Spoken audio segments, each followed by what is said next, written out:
மரியாதைக்குரிய ஐயா காதர் மொய்தீன் சாஹிப் அவர்களை மரியாதை செலுத்தும்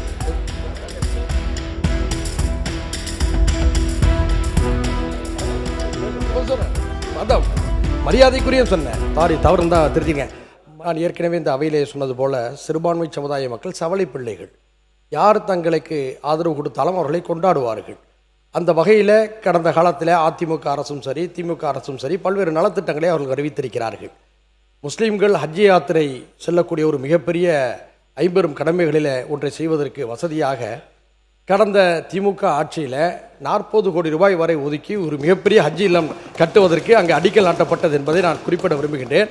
அதற்கு முன்பாக அதிமுக ஆட்சியின் போது அந்த கோரிக்கையை நான் தான் அப்போது முன்வைத்தேன். அப்போது 15 கோடி ரூபாயை முதலமைச்சராக இருந்த அண்ணன் எடப்பாடியார் அவர்கள் ஒதுக்கியிருந்தார்கள்.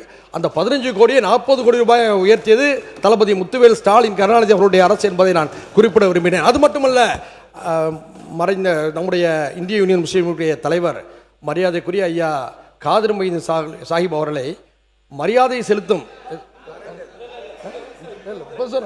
அதான் மரியாதைக்குரிய சொன்னேன். தவறு தான் திருத்திங்க. மரியாதைக்குரிய நம்முடைய காதர் மொய்தீன் சாஹிப் அவர்களுக்கு தகைசால் தமிழர் என்ற உயரிய விருதை அளித்து சிறப்பித்தது முந்தைய திராவிட மாடல் அரசு. நான் என்ன சொல்றேன்னா, முந்தைய அரசுகள் செய்த நல்ல விஷயங்களையும் பாராட்டணும். நீங்களும் செஞ்சிருக்கீங்க, இன்னும் இதை விட சிறப்பாக செய்யுங்க. அதை நம்ம எதிர்பார்க்கிறோம். மாறாக நாங்கள் மட்டும்தான் எல்லாம் செஞ்சுருக்கோம், மற்றவங்களாம் யாருமே எதுவுமே செய்யலை என்பது போல் சொல்வது அது ஆரோக்கியமான அரசியலுக்கு உதவாது. அதே போன்று இடஒதுக்கீடு உள்ளிட்ட விவகாரங்களில் திராவிட கட்சிகள் செய்த சாதனைகளை மறக்க முடியாது.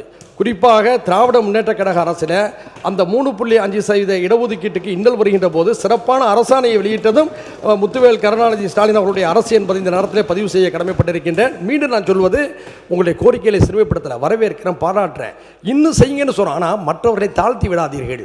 அது ஒரு நன்றி கெட்ட ஒரு உணர்வை வெளிப்படுத்தி விடுமோ என்று நான் அச்சப்படுகிறேன். நன்றி. இல்லை அவருக்கு பாருங்க, இருங்க ஒரு விஷயம், முக்கியமான விஷயம், உட்காருங்கன்றேன். நீ இல்லை, உங்களுக்கு அனுமதிக்கணும், உட்காருங்க.